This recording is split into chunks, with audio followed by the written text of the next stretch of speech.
Hi, everyone. This is part one of our conversation with Dr. Fidel Ballesteros, where we talk about the considerations for exercise when it comes to people who are living with cardiovascular diseases. There's a part two of this conversation, which will come out on a later date. All right. Good afternoon. Good evening, everybody. My name is Coach Chapi Calianta, and this is the fitness faculty. We are recording 5:11 p.m., October 7. It's a Monday. And of course, as always, with me is my co-host, Sir Wisdom Ballesteros. Wisdom. Hello, good day everyone. This is Wisdom Ballesteros back for another episode, episode 7. Yes. I was giving it maximum 4 episodes before we close shop pero I guess we're still going. Going strong. Going strong. Yes. Yeah, so hello everyone. Welcome back. Yes. Welcome back, everybody. And again, thank you to all of our subscribers, to all of our listeners on YouTube and on Spotify. So again, if you haven't yet, please follow, like, and subscribe us on YouTube and Spotify, as well as our social media channels on Facebook and on Instagram. Okay, so today it's going to be an exciting show because again, we have a new guest, and I have the privilege of introducing our guest. Okay, so our guest is a graduate of the Bachelor of Sports Science from CHK, batch 2011. Parang tumatanda ako, Wiz. Tumatanda tayo. Kung meron ng doktor na batch 2011, paano pa kaya yung batch natin? Anyway, so he is now a certified family physician and candidate for diplomate of the Philippine Academy of Family Physicians. He is also currently doing clinic work in the 24/7 OPD of Makati Life Medical Center and is part of the faculty or is a member of the faculty of Gold's Gym Fitness Institute. It is our honor to have on the show Dr. Fidel Ballesteros. Doc, kumusta? Hello, good afternoon, sirs. Good to be here po. Thank you for the invite. So, hello, good afternoon, Doc Fidel. Actually, di ako sanay na tawagin siyang Doc eh. So, actually si Fidel, Ilang Fidel na lang. Fidel na lang, just to pwede na add, yun, sir. Just to add, he was also very active back then sa judo club. Tama, di ba? Yes Nag-abot po. pa kami for some time. So he has the background, sports science. He's a doctor. And he also has the sport background. So I guess we're talking to the right person Yes. with the topic right now, which is... Matapag natin wisdom. No, because we had a lot of comments in our posts na parang what about a medical point of view?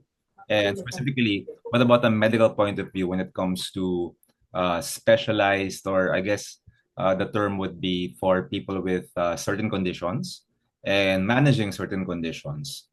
That's why we wanted a medical opinion in the show. So, ano bang title lang actually, di ko lang Yeah. ng topic eh. We can work on the title eh. Yeah. Pero Oh, you can put it in the title, but basically, it's it's really going to be. fitness considerations for people with special health risks. Yun. Parang ganon. Parang ganon. Yeah. Okay. So, first of all, we wanted to ask Doc Fidel actually about the concept of health risk screening in exercise. So we wanted to talk about that first. I know that you are a proponent of exercise is medicine, di ba? So I saw that in your bio. Eh. So let's talk about that. The concept of health risk screening and exercise. And exercise is a benefit and also a risk. Tapos Yes. meron pa mga known cases of death related to cardiovascular risk na in lieu of exercise. So maybe you can talk about that first. Sige. I actually have long experience discussing this topic due to my membership sa Gold's Gym faculty. I teach the trainers there on the concept of exercise as a risk. Pero just to clear it out, for the majority of the population, I think na-bring up ni Sir Wisdom ito before na in one of the comments na for the general population, very loose tayo in terms of ano ba yung guidelines para i-train sila, how do we design training programs for them. But the thing is, a lot of trainers go into the profession thinking na, exercise is safe for everyone. They forget that whether it's medicine or it's exercise that we give to the human body, merong kulang, which is also bad, and then merong sobra, which is bad. So why exercise is a risk? Kasi stress yan sa katawan eh. it's physiologic stress. Kumbaga. So, tataas ang blood pressure, heart rate, the muscles work a lot, and they put out a lot of byproducts na hindi gusto ng katawan if sustained for too much or for a long period of time. Kaya meron kayong makikita usually in publications sa WHO, international guidelines stating na 150 to 300 minutes of moderate intensity exercise per week. And then you have similar recommendation for vigorous exercise na parang limited lang, di ba? Kasi pagka tayo nasa CHK, sanay tayo athletic training, 2 hours in the morning and then meron ka pang 2 hours in the evening, and it's normal for us. Nobody's dropping on the floor and losing consciousness, di ba? Kaya ganun yung contrast kasi athletes, collegiate athletes, bata pa, most of them probably will not have any risk factors coming into the sport. Pero syempre, you're talking to the general public na in terms of recommendation for exercise, kaya may ganon yung 150 to 300 minutes. The reason being, some exercise is good, beneficial, pero there has to be a point na there should be enough exercise for your body to improve. But then again, principle of diminishing returns, you do more, and then you start getting these occasional na muscle strain, sakit dito. Tapos, a lot of people, they want to get into that. Yung general public, they want to feel yung athletic training na experience, no? So they're healthy and they're all for it. And then suddenly, may mararamdamang parang hirap akong huminga na hindi nawawala, or may mga adults or older adults, chest pain can be encountered. And then, very common, syempre, musculoskeletal problems. Yun naman ang mas madalas. Kaya nasabi natin na exercise can be a risk. Kahit strain or sprain lang yan, it's still, you lose hours in the office, mahirap magtrabaho, mahirap gumawa ng activities of daily living because of the injury. So what we would like to promote really is for fitness professionals to think on both ends of the spectrum na paano natin mabibigay yung benefit at the least amount of harm para sa kliyente natin. Nakapit ka, Wisdom. Cut ko na lang. Alright. So, yeah, na-mention mga doc na exercise is good for us in general, but it also comes with a risk, no? Especially since it is stressful on the body, although it is controlled stress. And nasabi yung especially if you're going to do it for the first time and you have some certain conditions or you have some kumbaga fear, no? Na gusto mong masiguro. How do they go about with health screening? How do they even start with that one? Saan sila magsisimula na I want to start exercising, but is it safe for me to exercise? So, paano magsisimula yung screening? Who do I ask? That's a good question. Kasi you probably, a lot of people probably don't hear about health risk screening. Definitely, you go to the professionals. Kung kopong-kopong gym lang yan, diretso na yan. No? Kasi, syempre, no? Benta membership, benta ng training. Kung nakikita naman nila na parang di uugod-ugod yung taong naglalakad sa harapan nila, sige lang sir, workout lang as usual. So definitely with the question of who do I ask, mas maganda if you deal with either the medical professionals or kung fitness professionals, yung merong certifications. Health risk screening, if I remember correctly, published yan sa mga ACSM professionals, yung American College of Sports Medicine.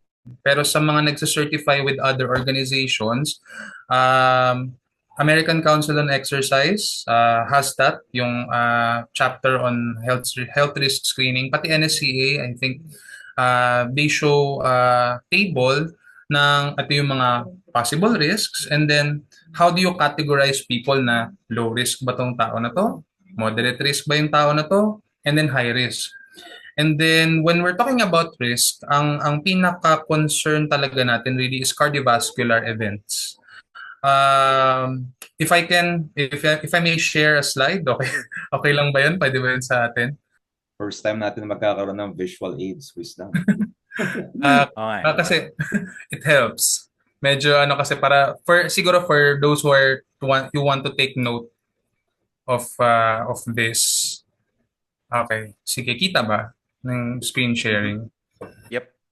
Ito yun. So, this is from the American Heart Association, published in 2010, showing na ito yung time na nagbo-boom yung mga high-intensity training programs, yung HIIT, CrossFit, sikat na sikat yan. Even I was into it when it comes to my clients.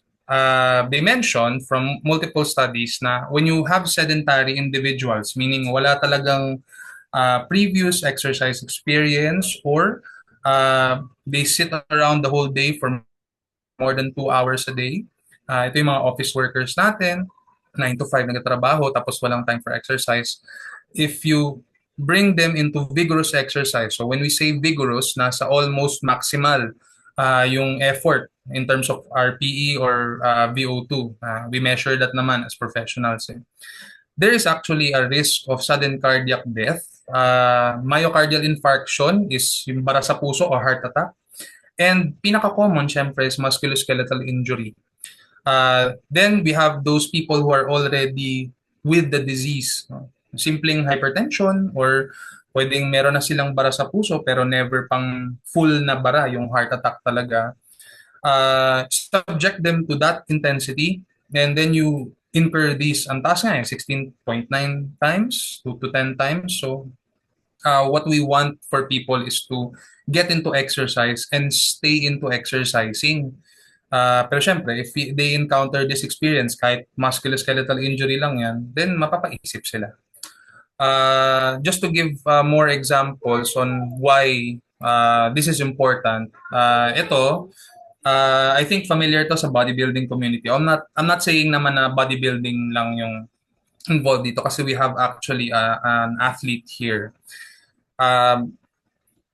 Picture on the left, this is Joe Aesthetics, Joe Lindner. Famous yan sa yung mga aesthetics na group na bodybuilding groups, yung mga casual bodybuilders. He actually died from a ruptured aneurysm. Ang story was, meron na siyang headache ongoing for about months na, and then within 3 days, lumala yung headache, pero no consult was done. 30 years old, sudden death. No? The next one here is Ziz. Kasi nag-work ako sa Gold's Gym and I encountered the college kids. Ito, favorite nila tong guy na to.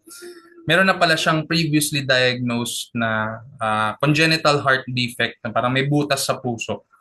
Pero there are a lot of people with heart defects na hindi naman sila nagsisymptoms. Parang walang problema yung feeling. That's actually warranted for screening prior to engaging in exercise. Pero syempre, bodybuilding, high intensity din yan eh. Hindi naman siya moderate intensity lang. Especially on the days na bulking or kung competitive ka talaga. So, 27 years old, sudden cardiac death. Pero the risk factor is already there. And then this last example, this is actually a basketball player na hindi ganong sikat kasi sa Native American Association for amateur basketball sa US. He's nasa late 20s, 27 years old din pala. Fourth quarter into the game, bago matapos, he just dropped on the basketball court floor and then nangulila yung family niya. And they didn't know why. Wala siyang previously diagnosed na sakit. But we all know, syempre, pagka fourth quarter na, pukpukan na lahat yan. No? High intensity yan, everyone. Dapat manalo. So they're already trained individuals. Hindi na sila sedentary to compare with the rest of the population. But then again, nangyari yon sa kanila. So what more if we subject people na mga normal gym clients natin into the wrong kind of training? So, So I in guess terms we yan. yeah. So I guess we Sige can po. just assume no na parang I'm young and fit, wala akong nararamdaman, I'll probably be okay. Although it's safe to assume, no, 99.9% if you're young and wala kang nararamdaman, you're probably good. But there are some instances na merong mga undiagnosed, di ba? Hmm. Doon sa mga gym, although this is not common practice, do you think the ParQ is enough, or at least as an initial, membership na procedure, which is to answer the ParQ is physical activity readiness questionnaire. It's just a few questions na yes, no, yes, no. Do you think that's enough, at least as a primary layer of safety before participation? Um, the ParQ is actually sufficient naman in terms of wala akong alam about all of this. I don't want to involve myself to study more about this. It will be beneficial for fitness trainers, gym owners, kasi at least they did the basic screening and magkaroon man ng problema, sabihin natin, 45-year-old male, pumasok, sinabihang mag-exercise, uh, hindi naman marunong or hindi naman trained mag-interview yung trainer, which is not the expectation naman talaga. Pero at least, na-screen niya. So the questions in the ParQ is mostly related to cardiovascular and cardiorespiratory symptoms of heart disease. No? Tsaka merong onting questions on musculoskeletal problems. So at the very least, sa atin naman kasi yung mga ganyang suit is not, tawag dito, hindi tayo very litigious kumbaga pag kami mga ganyang problems. Pero it's enough paper trail for the gym owner and for the fitness professional na at least they did their part. The bare minimum ba na expected. However, in the context of yung for the benefit of the client, it's the first step, but there has to be parang in the back of your head, pag may nag-yes siya dito, do we stop here? Ganon. Yeah. We've been using the ParQ parang sa events and sa gyms. Yeah, I understand it's really the best way is to consult with a doctor. But it's the reality is people will parang it's very rare na parang may yes ka sir. Okay, so anong gagawin ko ngayon? Syempre kung yung gym, yung gym sabihin ng gym. In-no mo na lang. Kasi yung gym, sayang yung benta, di ba? Sir, pati sa doctor. I mean, that's the reality. Pero again, to all of our listeners, especially if you have a yes in the ParQ, and this is a pretty common practice for gyms, in commercial gyms. Ano yan eh, I'm sure Doc will agree, be an advocate for yourself. And actually, Yes. if may yes, you should actually investigate that further. It's there to protect you first and foremost. You don't want to risk your life naman eh. So si Doc talked about mga cardiovascular risk factors. So hypertension and coronary artery diseases. Again, so far we've spoken about the risk of exercise, but as you mentioned, exercise of course has positive benefits when it comes to managing hypertension and other cardiovascular conditions. So can we discuss that now? Sure. In terms of hypertension and coronary artery disease, they're related, pero in terms of exercise, you have separate trains of thought for both. No? Kung meron kang hypertension, pero wala ka nung coronary artery disease, which is a complication, it is parang kasunod siya ng hypertension na never na control. Hypertension is a silent disease and we'll usually just find out sa adults pag nag-screening, pag first time na nag-check sila ng BP nila kasi sakit ulo ko, masakit bato ko, ganyan. The recommendations for hypertension alone, without complications, is similar to the general public actually. In fact, international clinic practice guidelines, so this is not fitness na, medical na to. Lagi naka-specified doon, 150 to 300 minutes of moderate intensity aerobic exercise for at most days of the week. Hindi na ang pinopromote ngayon, dati kasi 3 days a week lang, okay na. Pero ang recommendation actually ngayon is most days of the week. So Syempre, depende yan sa capacity rin ng tao in terms of schedule. So, hypertension alone is not a big risk, pero advice Mm. na mag-consult yung pasyente, lalo na kung never pa siyang na-screen for complications. I mentioned na silent disease nga siya. So the complications can set in without symptoms. Kaya what we do with our patients is usually sa ECG, may mga mahuhuli na kami. Kidney function, we also check. Tsaka yung lipid profile, yung cholesterol nila, and fasting blood sugar. Um, kung parang lahat yon okay, walang complications na contraindication to exercise, then as usual pa din ang recommendations. With coronary artery disease, dyan na tayo medyo nag-iiba. Pag sinabi po nating coronary artery disease, meron ng plaque or namumuong partial or pwedeng puno na bara dun sa artery serving the heart. Pag yan ang tuluyang nagbara, then that's what causes your heart attack. And if you have multiple na bara, can lead to heart failure.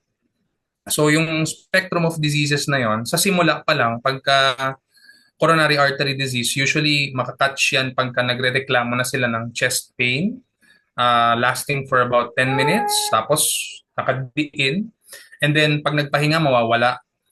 Definitely, yun actually is a relative contraindication. So meaning, pwede ka pa ding ma-recommend for exercise, pero they will need to consult with either us sa family medicine. We do manage coronary artery diseases na hindi pa complicated or very complicated. If you are also diagnosed with heart failure, all the more kasi talagang heart failure, symptomatic na yan. Simpleng magsusuklay lang, magbibihis, maliligo, hinihingal na sila. So the guidelines there will change. Usually with heart failure patients, they go into cardio rehab muna. So we have physical therapists who work in, I think the heart center, active yung cardio rehab program nila na magde-design sila ng exercise program to transition the person and assess if pwede ba to sa labas mag-exercise with the usual guidelines, anong modifications ang gagawin. So yun, parang may spectrum tayo doon kumbaga of recommendations. Yes. But Doc, you're talking about exercise guidelines. Ibig sabihin no, na exercise is still recommended. Hindi na yung yung dating paniniwala, di ba, na, uy, may sakit sa puso yan. Hindi na pwedeng mapagod. Tama, di ba? So, hindi na totoo yung ganyan na magpapahinga ka na lang, take it easy para hindi mo lumala yung sakit. I think that's the train of thought even before we were at college. Syempre kasi relatively the technology and the medications and the service provided for heart patients are limited pa. Pero ngayon, actually for all the diseases that I mentioned, part of the practice guidelines is to recommend exercise. Kasi if hindi na siya active sa TV pero si Kuya Willie Revillame, totoo yung sinasabi niya, galaw-galaw baka ma-stroke or Yep. Magkaroon ng bara sa puso. Similar, pathophysiology naman yan eh. If a person already had a heart attack, ang ginagawa dyan generally is to prevent another. So, nire-recommend pa rin talaga to be active. Marami namang malaki yung spectrum natin of how we design exercise programs eh. But the point there is to stay active. Otherwise, blood clots will easily form pa. So, kumbaga, it's all about you still need to exercise to stay healthy. And alongside that is managing the condition. Tama, di ba? So, hindi na siya preventing strenuous activity. Baka lumala. Step back din ng konti, balik tayo dun sa hypertension. Ito yung tinatawag, di ba, na high blood. Oh, yes. Yeah. So, kasi ito yung pinaka-common eh. Wala pa akong na-meet na tao na walang family history of hypertension eh. So, sige, just for the listeners, talk to us about ano ba yung hypertension? What are the pre-hypertensive, hypertensive, and then ano ngayon kung hahayaan ko siya? Which you touched on a bit. So, step back to ako. So, what is hypertension in the first place? Sige. That's true. Hypertension is one of the more common diseases ngayon, kahit saang bansa ka pumunta actually. Um, ang normal na blood pressure natin is usually less than 120 and less than 80. Yun ang expected na normal. So, hypertension, meron pang pre-hypertensive yan, pero hypertension is 130 pataas and 89 pataas. So, mga 130, 90, ganun.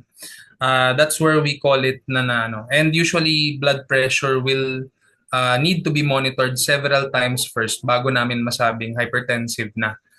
May mga patients din kasi kami na bata pa, 30s, kahit mid-20s, darating sa clinic, mataas po BP ko nakita namin. So, pwedeng dahil lang sa merong anxious distress lang or merong physical stress na nangyari. Some kids will actually be worried mataas BP nila after exercise, which is a normal Normal. physiologic Yeah. response, di ba? So we confirm that first, may multiple BP monitorings, and then once you're diagnosed with hypertension, um, for younger individuals, lifestyle muna talaga. So that's where the exercise will really come in. Okay. Then, big step forward tayo. So, let's say Sige, go someone ahead. who has had a heart attack and then has survived it. Hypertension muna. Balik tayo doon, sorry. Sige lang po. In terms of specific exercise variables, are there any exercise movements, positions, types of exercise that people with hypertension will Mhm. need to either avoid or should be part of their exercise programs? So basically with the choice of type of exercise, no, we in general we have the aerobic and then we have the resistance modes of exercise. For hypertensive, we want to put more emphasis on the aerobic portion. Kasi nga, pag hypertensive, so yung delivery ng dugo sa organs, sa body tissues is hampered dahil masikip yung daanan ng dugo So we want to improve that. Pati yung elasticity ng blood vessels are also improved. And we all know sa exercise physiology, pati yung capillarity or yung increase ng capillary network greatly improves with aerobic exercise. Although, syempre, pati sa resistance din kasama. Pero mas malaki yung improvements with aerobic exercise. So, at the very least, 4 days in a week. Tapos, we get to the heart rate reserve na nasa 40 to 60%, which is general recommendation pa din naman, moderate intensity.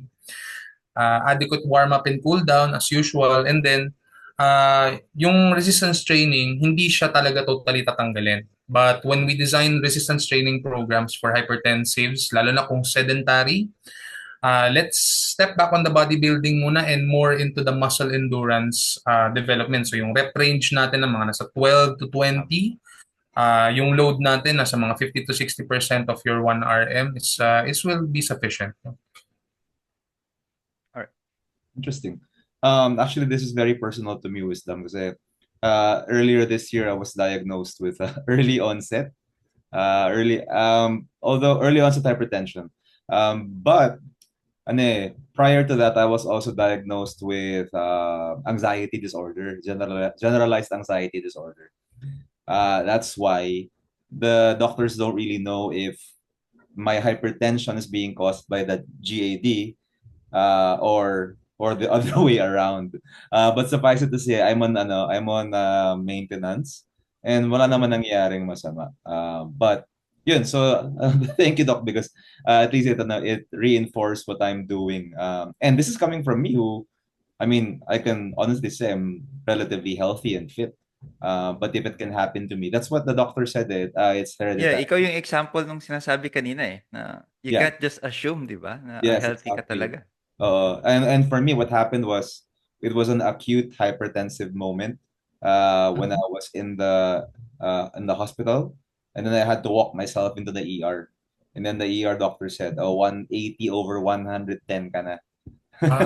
Yeah. So Di ba cut-off is 130 ba yung cut-off sa cutoff systolic? is 130. Yeah. So it was pretty high, diba? But yeah, they gave me meds. They made me relax, and then it tapered down. So nothing naman was seen. But the doctor said nga that kasi I have family history pa early onset hypertension. And specifically early onset hypertension. So I mean, is there it's good to know that you can still exercise and use a cardiovascular. So you mentioned nga that you put more emphasis on aerobic training. Mhm. The source of aerobic training doesn't matter. I mean, you can basically run, swim, bike, and do whatever as long as you can get into those heart rate training zones, I assume. Okay. All right. That's good to know. And then it's relative na rin naman to your capacity, 'di ba? So, Yeah. Oh, if you're sedentary and hypertensive, malamang mababa yung capacity mo. So, it's yes. good. But actually na-mention ni Chappie nga, is taking medications. Are Mhm. there any extra precautions for people who are taking maintenance medications for cardiovascular, let's say hypertension and other cardiovascular ailments? Sa hypertension, there are several kinds of medications that a doctor might prescribe. For most people, yung familiar yan. Kahit sino siguro makinig sa podcast na to, yung amlodipine, losartan, yan, familiar yan. No? Yeah, I'm taking Those amlodipine. medications, naka-amlodipine ka ba, sir? uh, Ako Usually, naka-cetirizine lang ako eh. ah, At least ito, gamot ng ating sabi na matakaw. yan. Anyway, sige. Uh, Yeah. for most of those, yung mga medications na yon, they would usually start the low dose. Wala namang contraindications or walang Okay. changes.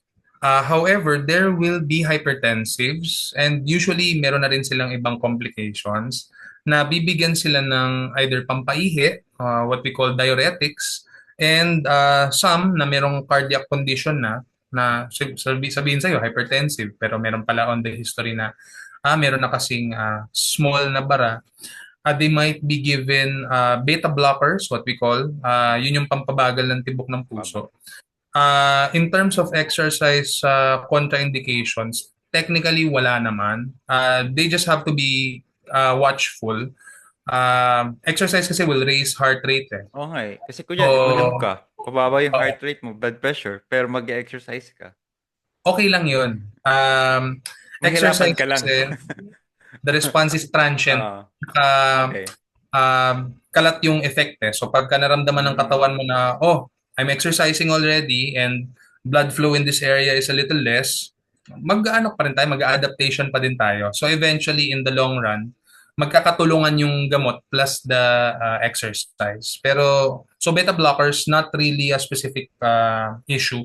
You just have to be, kumbaga, aware na, oh, ba't ang baba ng heart rate ni sir, nag-exercise or nagwa-warm up na kami. Yun lang, para lang hindi ka mag-panic ba. Kasi we know na 60 to 100 yung normal, no? Baka yung mga ibang tao, pag nakita nila sa smartwatch nung client nila na, uy, 53. If they know that the patient is on beta blockers, they will expect na nasa lower ranges yung heart rate niya. And that's okay. As long as hindi rin mababa yung BP ng tao. Pero with the diuretics, yun ang medyo mas watchful tayo. Dahil diuretic siya, so pampaihi siya. The job of that medicine is to reduce fluid volume para bumaba yung presyon. But then again, mas mabilis silang ma-dehydrate. Electrolyte losses are also common with some diuretics. So they have to know about it and they don't have to know all of it. They can just advise their clients na, ma'am, meron pala kayong, nasabi nyo meron kayong gamot for hypertension. Please ask your doctor po kung meron ba tayong kailangang adjustments. If nasabing may pampaihi, then just make sure the patient or the client is adequately hydrated during and after the exercise period. so yung exercise and medication actually work together, to help improve the person's health. And can we reliably say na there's a good chance that it can even be reversed? Na to some extent, aabot siya sa point na mawawala na yung medication because the hypertension is gone. Does it Ayun happen lang. often? It's good that you asked that and nandito si Sir Chappie with with the concerns o condition na yun. No? Sad to say, hypertension, pagka nag-start siya, yung changes sa blood vessels mo, hindi naman natin pwedeng tanggalin lahat ng blood vessels na luma, palta ng bago. Wala pang ganong technology. So what we get to is a controlled state na normal yung Mm, BP because of both exercise and medication para hindi na mangyari yung mga complication after. That's what we're really afraid about eh. Hypertension is silent. Hindi totoo yung masakit batok ko, taas BP ko. Not all the time. Di ba? Baka kaka-cellphone mo yan, kaya masakit Di ba? batok mo kasi nakaganon ka. No? Or sobrang busog lang. O pwede rin, no? Dahil sa dami ng kinain, no? So yun, syempre, doctors will, as much as possible, reduce the medication to the minimum na itong medication na to, okay ka na, maganda yung BP control mo. What exercise helps us with that is mas mapapabilis natin yung ganong improvement. It's known na if you follow the guidelines, in 3 months, BP reduction can be as much as 2 to 5 dun sa systolic, as well as the diastolic. So it has to be consistent lang, syempre, consistent lifestyle change, consistent medication para controlled siya lagi to avoid the complications. Actually, So the earlier, sorry. So the earlier you catch the hypertension, mas better yung kasi for example, kung nasa 140 ka pa lang, no, you bring it down to 145, 135 then that's better kaysa nakikita mo siya 180 na. Parang Yung ganun ba yun? nangyari dati na that's actually a hypertensive I see. emergency na, no. Ah, Buti naman at naagapan. At those levels kasi pwedeng mag-start yung mga organ damage na, no. Pero reversible naman siya. That's true. If you catch it earlier, you address it earlier, syempre, less yung time for the complications to set in, quality and length of life will be improved. No? Can be similar to non-hypertensives. sige, Yes. last na lang on hypertension kasi Di ba? it's the most common condition, 'di ba? So I guess I have last kasi yung parents ko din may hypertension but Mm. so you did say na eventually pwedeng ma-adjust yung medication which means you should have regular monitoring and checkup with your physician as you go through your, fitness routines para makita yung improvements. How often should they check in or is there any, kumbaga, milestones wherein they should check with their doctor kung ano na yung pwedeng gawin to manage the condition? Okay. Good question din. So, in terms of Galing ko magtanong, di ba? hypertension, oh, uh, tama yan. Maganda yung order of questioning natin. In terms of monitoring, definitely dapat yung pasyente or the client is encouraged to do that on their own. Hindi nakabase yung adjustment ng medications when we see you at the clinic lang. Kasama yon. Pero what we want to know as your physician, ano ba yung BP mo sa bahay? And regularly, especially if first time mo ma-diagnose and then kaka-start lang ng medications, at least every week, you have at least 3 days na meron kang check ng BP sa umaga bago pa mag-start lahat ng activities. And then sa gabi, when you're or when you're fully rested, meaning bago matulog, make sure you write it down kasi a lot of our patients, they come in, tatanong kami, ano BP, basta yung isa po, ganun. What we do with that kasi, we take the average. There's a different threshold for the morning BP, which is a little higher, and then a different threshold for the evening or afternoon BP, which is a little lower. Kasi our body's blood pressure, it swings up and down the entire day eh. Kasi ano yan eh, may physiologic responses pa din yan. So earlier, first time na ma-diagnose ka, weekly mas maganda if you check. And then eventually, pag nakuha na yung tamang timpla ng gamot and you're already starting on the lifestyle change, magiging less na yung frequency ng consults. For patients na bago, we have them early follow-up. First diagnosis pa lang, after 2 weeks, follow-up na. Check ng BP after mag-start ng gamot. And then every month, pagka nakuha na namin yung tamang adjustment sa dose, every month yan, follow-up. BP monitoring lang, adjustment ng gamot hanggang sa we get to that sweet spot na okay yung BP with this combo or single medication. We also check, syempre, yung mga complications nga na na-mention ko, plus ano bang adjustments ang nagawa sa lifestyle. And then pagka yung, parang sa training din, pagka parang sanay na siya, meron na siyang self-efficacy, every 3 months, every 6 months, up to, for persons who are long-term controlled, annual na lang ang check. Pwedeng ganun. Yeah, I can relate to that. So again, just to I guess put a bow on my story. Mhm. Dalawa kasing doktor yung pinuntahan ko, dalawang cardio. So Mm-hmm. have different opinions on it.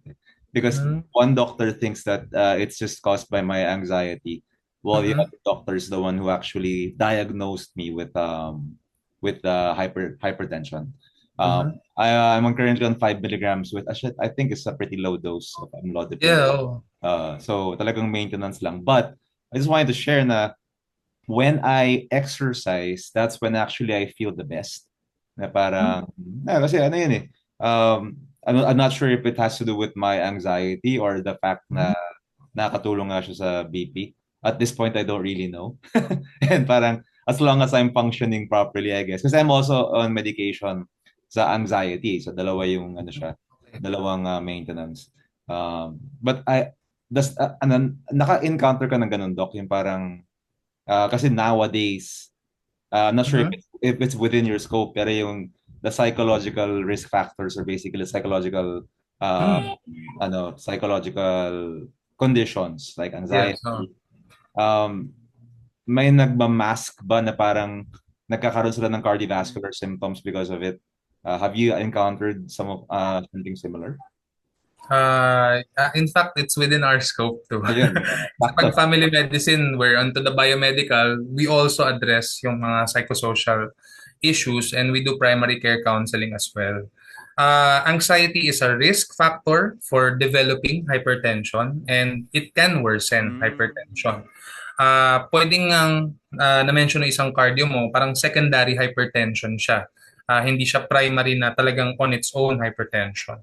I would like to ask lang, did they give you a referral sa psychiatrist Yeah, or actually seeing a they did? psychiatrist. Actually, background lang, wisdom, alam mo to.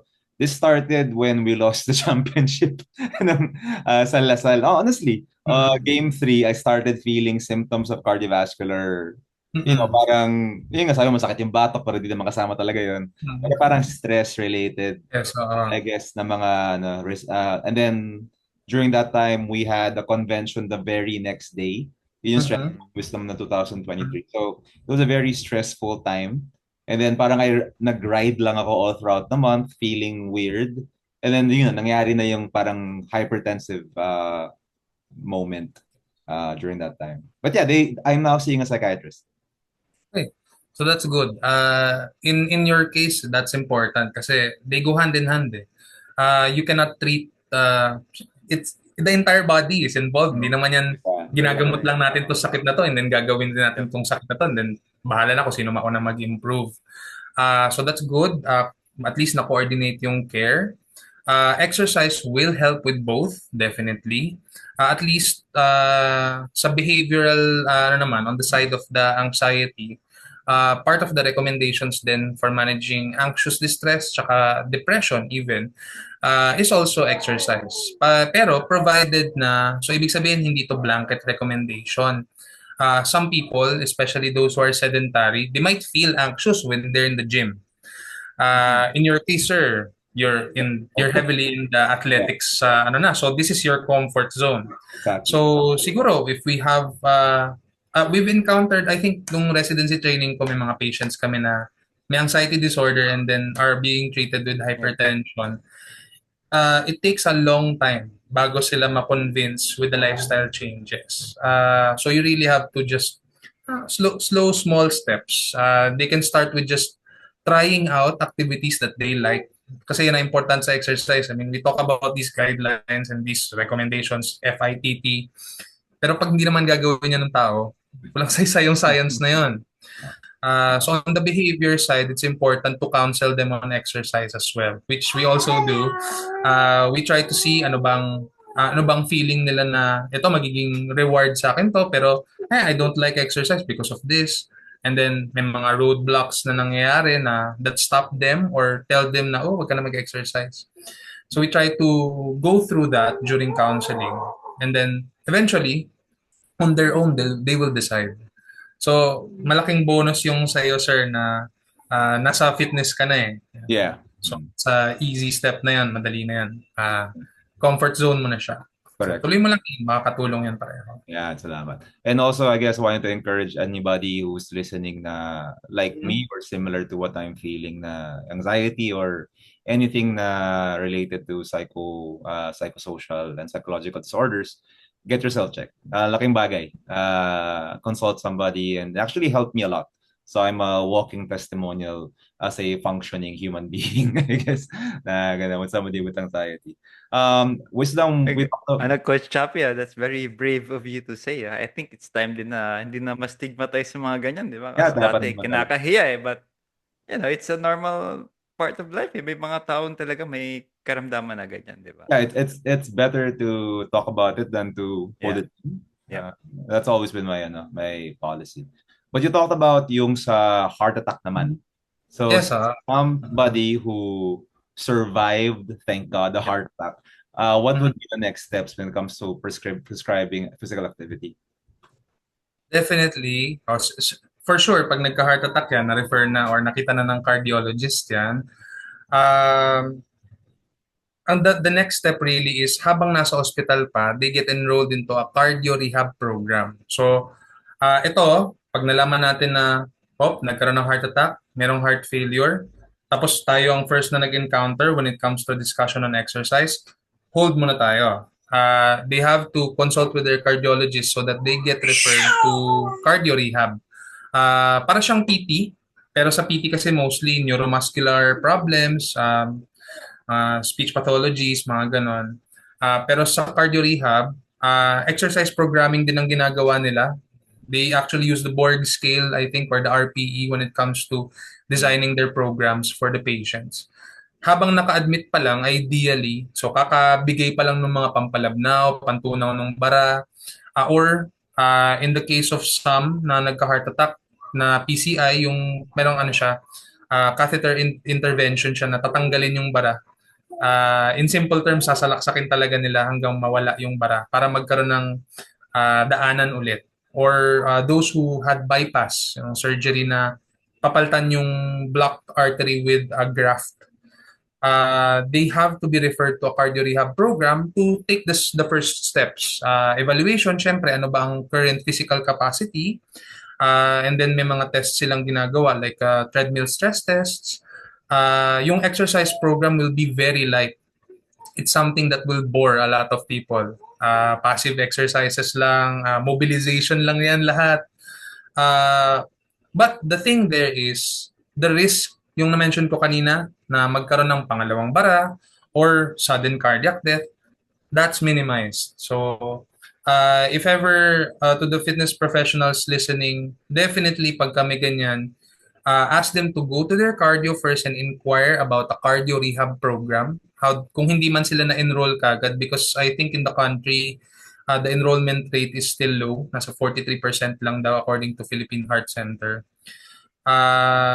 So yun. After that, the cardio rehab will coordinate with the cardiologist, and then pag natapos yung program, dun lang magkakaroon ng usapan ng recommendation na, can you go into fitness training program na with the trainer, or parang at-home training na para hindi ka naman cardio rehab lang ng cardio rehab if you want to progress. I have yet to see kasi hindi ako cardiologist, so I've yet to see a patient na actually nag-go through those correct steps. Pero I hope a lot of people na kung nakikinig man na meron ng ganyong condition, maybe you could start the ball rolling, no?